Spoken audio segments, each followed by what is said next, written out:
그와 같은 싸움이 있으니 너희가 내 안에서 본 바요 이제도 내 안에서 듣는 바니라. 아멘.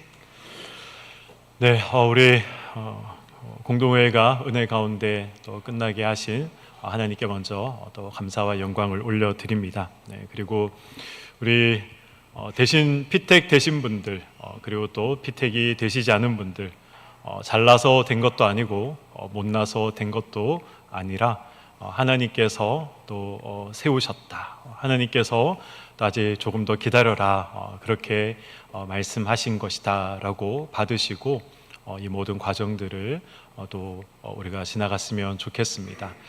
피택 되신 분들은 축하드립니다. 축하드리고 제가 설교 시간을 통해서 말씀드린 것처럼 각오하셔야 됩니다.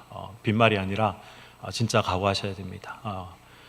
제가 혹독하게 진짜 훈련시킬 예정입니다. 그래서 못하겠다 그러면 지금이라도 말씀하십시오. 제가 웃으면서 말씀드리는데 빈말 아니라 진짜입니다. 못하겠다, 못 따라가겠다 싶으면 말씀하십시오.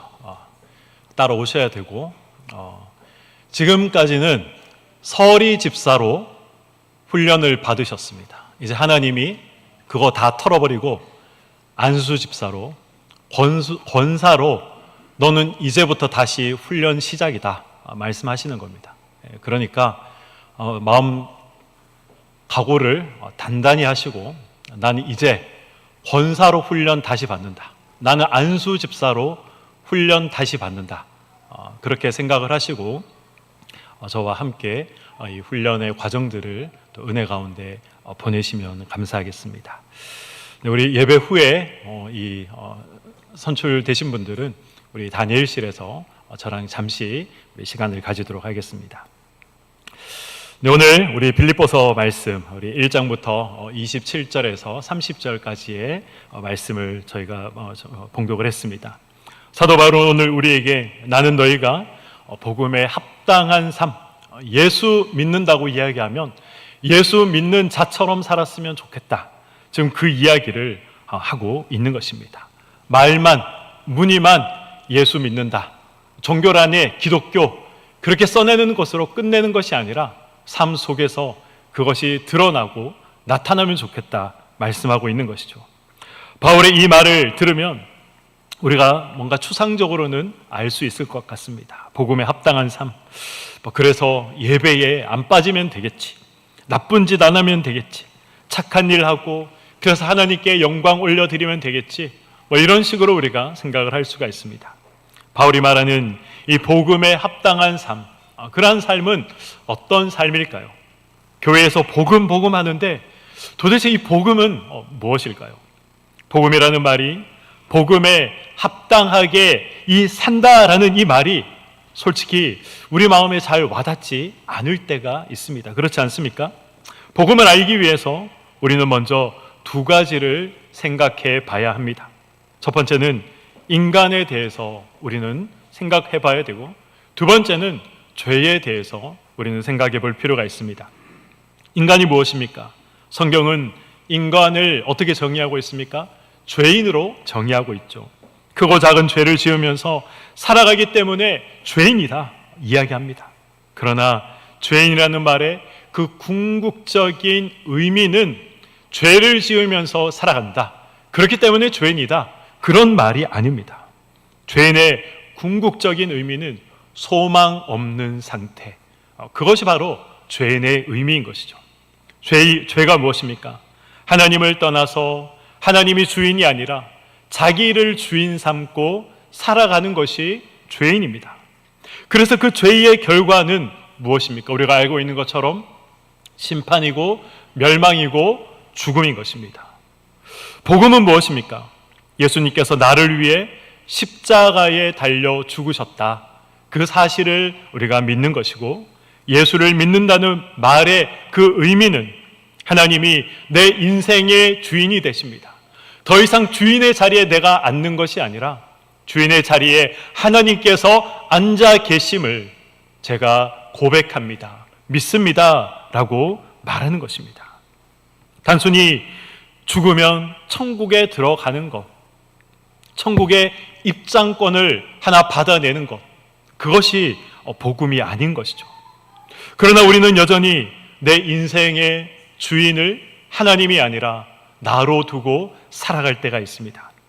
죽으면 천국에 들어갈 수 있는 그런 어떤 이 지적인 동의만 우리가 하면서 그것만 가지고 우리가 복음을 알고 있다, 복음을 믿고 있다 생각을 한다는 것이죠. 그런 이 복음의 알매에 대해서는 어떠한 힘도, 삶 속에 복음을 믿는 자로서 어떠한 능력도 나타나지 않는 것입니다. 복음이란 죽어서 천국에 들어가는 입장권 정도로 생각하시면 안 됩니다. 어떻게 이 복음 때문에 다른 사람을 용서할 수 있고, 어떻게 내가 원하고 좋아하는 것을 포기할 수 있겠는가? 이것까지 우리는 생각해야 하는 것이죠. 내가 하고 싶지 않지만 다른 사람을 용서할 수 있고, 내가 하고 싶지 않지만 내가 원하는 것을 포기할 수 있는 능력은 나에게서 나오는 것이 아니라 복음에서 나오는 것입니다. 그래서 내가 원하는 삶을 사는 것이 아니라 하나님께서 원하시는 삶을 살아내는 것입니다. 그것이 바로 복음의 능력인 것이죠.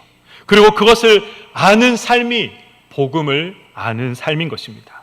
오늘 바울은 복음에 합당한 삶, 그 삶에 대해서 이야기하고 있습니다. 현재 삶이 복음에 합당한 삶이 되어야 한다. 복음의 능력이란 죽어서 나타나는 것이 아니라, 내가 지금 복음을 알고 복음을 믿기 때문에 죽어서 천국 간다, 그래서 죽어야만 복음의 능력이 나타나는 것이 아니라 이 세상을 살아가면서 나타나야 하는 것이 바로 복음의 능력이다, 그렇게 말씀하고 있는 것입니다. 복음에 합당한 삶, 그 삶이 어떤 삶일까요? 어떻게 사는 것이 복음에 합당한 삶일까요? 27절에 보면 그리스도의 복음에 합당하게 생활해라 라고 사도 바울은 우리에게 말씀하고 있습니다. 그 원어적인 의미는 천국의 시민답게 살라는 것이죠. 너희가 예수를 믿음으로 이제 천국의 시민이 되었는데 복음을 들은 자의 가치관과 그렇지 않은 자의 가치관이 달라야 하지 않겠느냐 이야기하고 있는 것입니다. 믿는 자의 삶과 믿지 않는 자의 삶이 달라야 하지 않겠느냐, 그것을 말씀하고 있는 것이죠. 그렇다면 우리는 이 복음 때문에 무엇이 달라져야 할까요? 바울은 오늘 우리에게 두 가지를 말씀하고 있습니다. 첫 번째는 복음을 위해서 하나가 되라 말씀하고 있는 것이죠. 사도 바울은 에베소서 3장에서 이 복음에 관한 비밀에 대해서 말씀을 합니다. 유대인들만 구원하시는 줄 알았는데 이방인들도 하나님의 계획 가운데 있어서 모든 사람이 예수 안에 하나가 되도록 하는 것, 이것이 바로 복음의 비밀이다. 유대인들은 상상할 수 없는 그런 말씀을 바울이 하고 있는 것입니다. 자신들만 선택받았고 자신들만 하나님의 백성인 줄 알았는데 그것이 아니라 모든 이방인들도 하나님의 구원과 하나님의 계획 속에 있다. 이것이 바로 복음의 비밀이다 말씀하고 있는 것이죠. 바울에게 이 하나됨의 비밀은 위대한 것이었습니다. 이 복음의 능력은 실로 대단한 것이었습니다. 여자와 남자, 자유인과 종, 그리고 이방인과 유대인 사이에 이 막혀있는 영원히 무너지지 않을 것 같은 그러한 이 차별과 그리고 또 이 선입견의 이 벽들, 단절의 벽을 허물어 버릴 수 있는 것은 복음 외에는 존재하지 않는다 말씀하고 있는 것이죠. 하나님이 우리와 화목하신 것처럼 복음의 능력 때문에 사람이 하나님과 화목할 수 있고 사람과 사람이 화목할 수 있고 서로를 용납할 수 있게 만든다. 그것이 바로 복음의 능력이다 말씀하고 있는 것입니다. 한번 생각해 보시기 바랍니다. 어떻게 이방인과 유대인이 하나가 될 수 있겠습니까? 이방인이 건들고 지나간 것을 내가 만졌을까 봐, 그래서 내가 부정하게 되었을까 봐 집에 들어오면 손을 씻는 것이 유대인들입니다. 어떻게 그런 사람들이, 그런 생각을 가지고 있는 유대인들이 이방인들과 하나가 될 수 있겠습니까? 저들과 우리는 질적으로 다르다. 그렇게 생각하며 살아가는 사람들이 어떻게 하나가 될 수 있겠습니까? 어떻게 자유인과 종이 하나가 될 수 있겠습니까? 바울이 말하는 종은 이 고용된 어떤 그런 품삯을 받는 사람이 아닙니다. 노예를 이야기합니다. 그들은 돈을 주고 거래하는 물건과 같은 것이죠. 돈 주고 사서 내 마음대로 죽일 수도 있는 것이 노예입니다. 다시 팔아버릴 수도 있고 내 마음대로 때려도 아무렇게나 해도 아무 문제가 없는 나의 소유물이 바로 노예입니다. 그런데 복음의 능력을 경험하고 나오면 물건에 불과했던 그 종을 어떻게 해야 됩니까? 어떻게 합니까? 형제다, 자매다, 그렇게 부를 수 있게 되는 것이죠. 절대 함께 할 수 없을 것 같은 그러한 사람과 함께 할 수 있고 서로 용납할 수 있고 수용할 수 있고 이해하며 하나가 될 수 있는 것입니다. 이것이 바로 복음의 능력이고 이런 능력을 가지고 이런 삶을 살아가는 것이 복음에 합당한 삶이다라고 사도 바울은 우리에게 말씀하고 있는 것입니다. 두 번째는 고난을 두려워하지 않는 것이죠. 복음 때문에 당하는 이 고난을 두려워하지 않고 복음 때문에 당하는 핍박을 두려워하지 않는 모습, 이것이 바로 복음에 합당한 모습이다, 삶이다라고 말씀하고 있습니다. 어떻게 인간이 기계도 아는데 두려운 것을 두렵지 않다 생각할 수 있겠습니까? 위험이 왔다고 생각하면 자연스럽게 두려움은 우리 마음 가운데 들기 마련입니다. 그래서 두려워하지 말라는 말은 그런 느낌조차 가지지 말라, 그런 말이 아닙니다. 바울이 말한 이 두려움은 두려움 때문에 나의 행동이, 나의 신앙의 결단과 믿음의 행동의 제약을 받아서는 안 된다는 것입니다. 비록 두려움이 있더라도 용기를 가지고 믿음의 행동을 하고 믿음의 결단을 하고 그렇게 살아내야 한다. 그것이 바로 복음의 능력을 체험한 자의 삶이고 복음을 소유한 자의 삶이다라고 말씀하고 있는 것입니다. 사소하고 작은 일에도 두려움이 찾아오게 마련입니다. 사람과 사람 사이에 살아갈 때는 물론이거니와 홀로 있을 때에도 두려움은 우리에게 찾아오는 것입니다. 특별히 복음을 위해서 살고자 하면 이 고난은 피할래야 피할 수가 없는 것이죠. 그래서 두려워하지 말라, 그 이야기는 의지적으로 하나님을 붙잡아라, 의지적으로 하나님을 바라보아라, 그런 의미가 되는 것입니다. 29절에 바울은 이렇게 말씀합니다. 그리스도를 위하여 너에게 은혜를 주신 것은 다만 그를 믿을 뿐 아니라 또한 그를 위하여 고난도 받게 하려 하심이라. 아멘. 이 복음과 고난은 뗄래야 뗄 수 없는 그런 불가분의 관계입니다. 예수를 믿으면 이 땅에서 복받고 죽어서 천국 간다는 것이 우리가 쉽게 들을 수 있는 이 복음이었다면 사도 바울이 말하는 복음은 지금 그런 것이 아닌 것이죠. 예수를 드러내면 고난은 따라오게 되어 있다.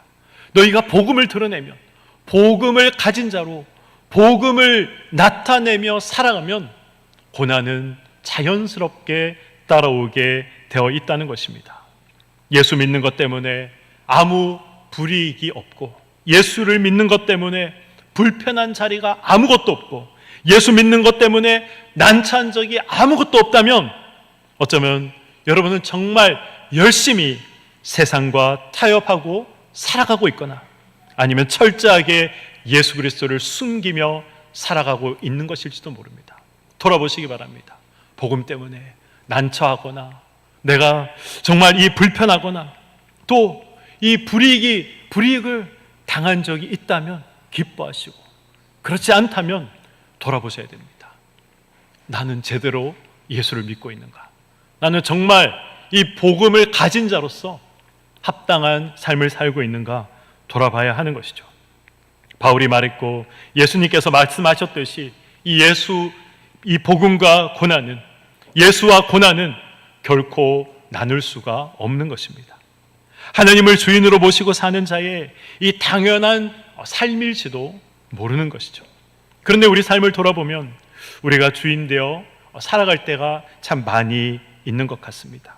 우리의 편리와 우리의 안정과 또 그냥 우리의 어떤 스스로의 합리화를 위해서 살아갈 때가 있다는 것이죠. 그래서 제일 많이 하는 변명이 무엇입니까? 어쩔 수 없다. 어쩔 수 없다는 것입니다. 분명 복음을 알고 예수를 믿는 자로 합당한 삶이 아니라는 것을 알고 있습니다. 합당한 선택이 아니라는 것을 알고 있습니다. 그런데 어쩔 수 없지 뭐. 세상이 다 그러니까.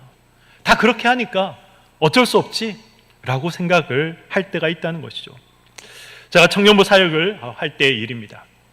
그때 전도 축제를 준비하면서 청년부 예배 시간에 이 영화 예배를 제가 기획을 한 적이 있습니다. 그때 이 신은 죽지 않았다라는 이 영화로 제가 이제 설교를 구상을 하고 있는데, 문제는 이 영화가 이 DVD로 제작이 되지 않았다는 겁니다.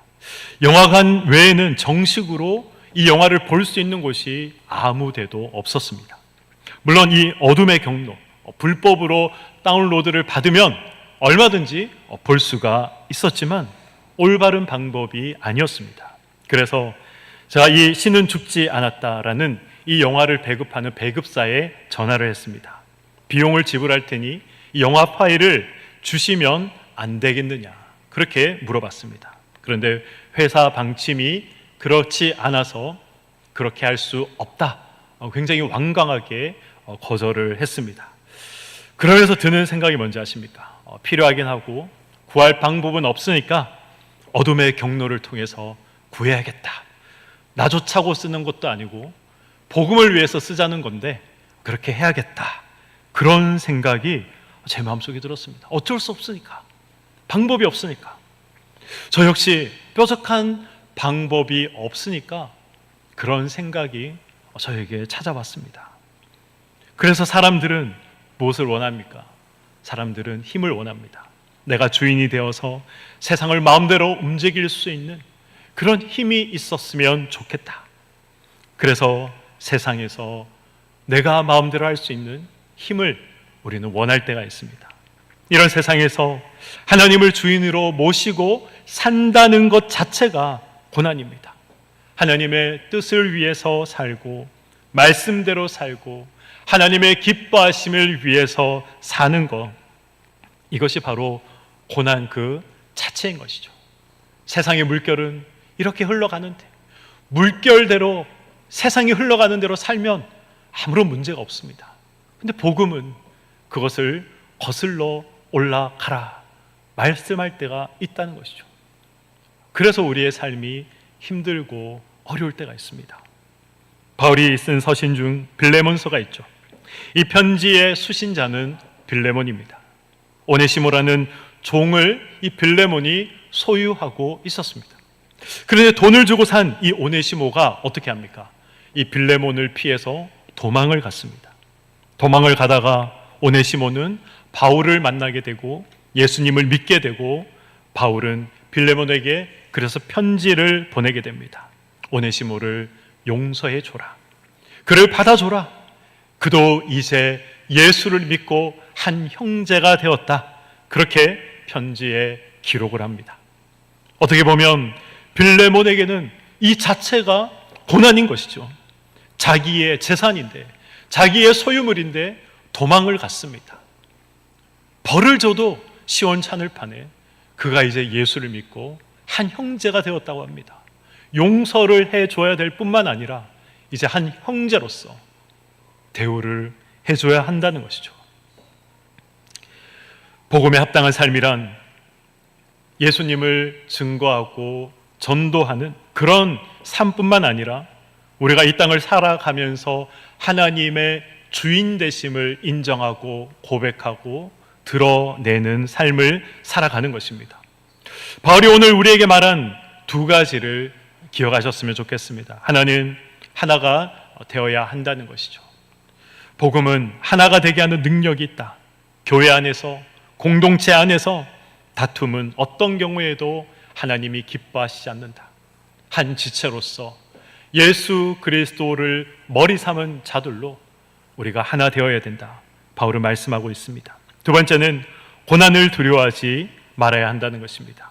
고난과 이 복음과 고난, 예수와 고난은 뗄래야 뗄 수 없는 그러한 관계입니다. 그러니 고난을 두려워하지 말고 믿음으로 행동하고 하나님을 붙잡아라 라고 바울은 말씀하고 있는 것이죠. 저는 이 두 가지를 기억을 하시기를 소망합니다. 이것을 기억하며 살아가는 것이 쉽지 않습니다. 같은 교회 한 형제 자매끼리 하나 되는 것도 쉽지 않고, 우리가 이 세상을 살아가면서 예수 그리스도를 믿는 것 때문에 손해보고 고난을 당하는 것, 이것을 아무렇지도 않게 생각하며 세상을 살아가는 것도 쉬운 일이 아니죠. 그래서 그냥 살아가는 것이 좋은 삶이 아니라 복음에 합당한 삶을 살아내는 것이 예수님 보시기에, 하나님 보시기에 아름답고 합당한 삶이다라고 성경은 말씀하고 있는 것입니다. 우리가 이제 6월이 되었습니다. 중직자 투표도 우리가 오늘 은혜 가운데 마무리가 되었고, 또 남아있는 이제 교회를 향한 하나님의 계획들이 있을 것입니다. 그 모든 계획 가운데 우리가 하나님의 뜻대로, 또 하나님께서 말씀하신 대로 우리 교회가 그 모든 것들을 살아내고 이루어내는 저와 여러분의 삶이 되시기를 주님의 이름으로 간절히 축원드립니다. 아멘.